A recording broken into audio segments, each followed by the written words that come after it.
Ya, apa itu anxiety? Anxiety adalah masalah keresahan, kegelisahan. So, ciri utama orang anxiety ini, dia overthinking, dia stres, ya. Masalah kecil menjadi besar baginya. Ya, kalau kita berikan satu masalah kepada orang anxiety, dia boleh kembangkan masalah itu di pikirannya, ya, bercabang-cabang pikirannya, sehingga masalah kecil menjadi semakin besar. Karena apa? Satu sahaja kita bagi dia masalah, dia boleh memikirkan beratus-ratus kemungkinan sampai dia sesat sendiri dalam pikirannya.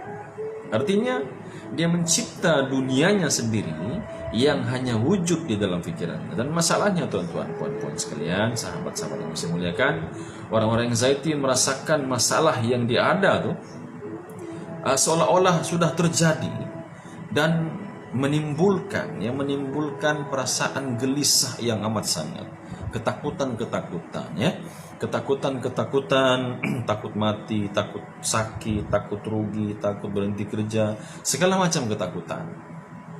So, bila hormon stres ini, hormon kortisol ini terembes ke dalam darah, ia mengakibatkan otak kita menghantar, ya, darah mengalir banyak ke tangan dan kaki. Sebab otak merasakan bahwa kita sedang terancam, ya, kita punya badan jadi tegang, otot kita punya muscle jadi tegang, tak rileks, ya, seolah-olah kita dalam keadaan yang sentiasa terancam. Jadi kita merasakan ada pada ketika ia terjadi, terasa darah kita mengalir ke tangan, ke kaki, ya, sehingga kita punya wajah, kita punya bibir jadi pucat, ya. Apabila kita punya badan berada dalam mode fight or flight, kan, sistem imunisasi yang melawan patogen, virus, bakteri-bakteri negatif yang jahat di dalam badan kita jadi inaktif, ya, tak aktif. So virus-virus, patogen, kuman-kuman tersebut bergerak bebas lah, ia menyerang sistem kita. Inilah orang-orang anxiety, dia mudah menjadi sakit, ya. Dan bila otak kekurangan darah, membuat kita punya intelektual berkurangan. Seorang orang anxiety, dia jadi emosional, tidak logik, ya, sebab dia punya otak sedang kekurangan darah, dia punya kesadaran jadi kurang, dia punya intelektual, dia punya reasoning, ya, menjadi kurang. So itu dia tidak boleh bezakan antara ancaman yang hanya wujud dalam minda dan ancaman yang ada di luar. Orang-orang anxiety ini pasal dia tegang, dia susah nak tidur,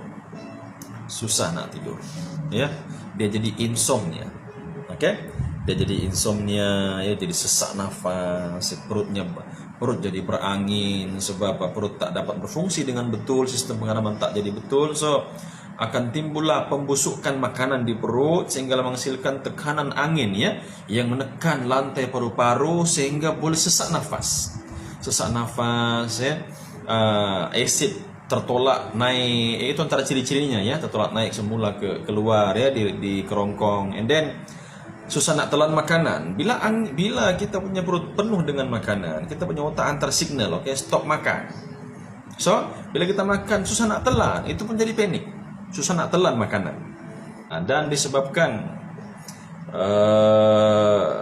semakin lama penghasilan, ya, hormon adrenalin dan hormon stres di tubuhnya semakin berkurang, akhirnya dia mudah lelah, ya. Sebab hormon adrenalin nih dan hormon kortisol nih, dia buat kita punya kaki, tangan, ya, menjadi bertenaga, ya, untuk beraksi. So bila mana semakin lama hormon ini sentiasa dikeluarkan, diproduksi oleh kita punya hormon adrenalin, kita punya kelenjar adrenalin, so lama-lama tubuh kita akan semakin kurang merembeskan hormon ini, sehingga kita menjadi mudah sangat lelah, mudah sangat penat. Ada orang tuh, ada pesakit kami di KW Center, dia berjalan sekitar 100 meter, 50 meter sudah sangat penat dah. Jadi itu jangka panjang, ya, kesannya. Secara psikologi orang-orang anxiety nih ya, dia orang yang suka ragu dengan sesuatu ya, suka ragu-ragu dan kurang berkeyakinan diri, dan dia suka menyendiri sebab dia sibuk dengan dunianya sendiri ya. So, walaupun dia bergaul dengan ramai orang, dia sentiasa merasa kesunyian, merasa sendiri ya. Sebab dia merasa orang tak boleh faham dia. Dia punya pemikiran dia agak advance. So bila dia orang anxiety, dia sebenarnya intelijen ya.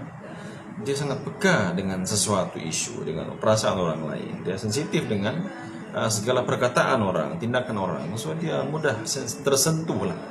Ya, orang anxiety dia mudah tersentuh. Itu kelebihan lah sebenarnya. Kelebihan kekurangan lah sebenarnya. Bergantung dari mana kita nampak ya, perspektif mana kita nampak. Oke.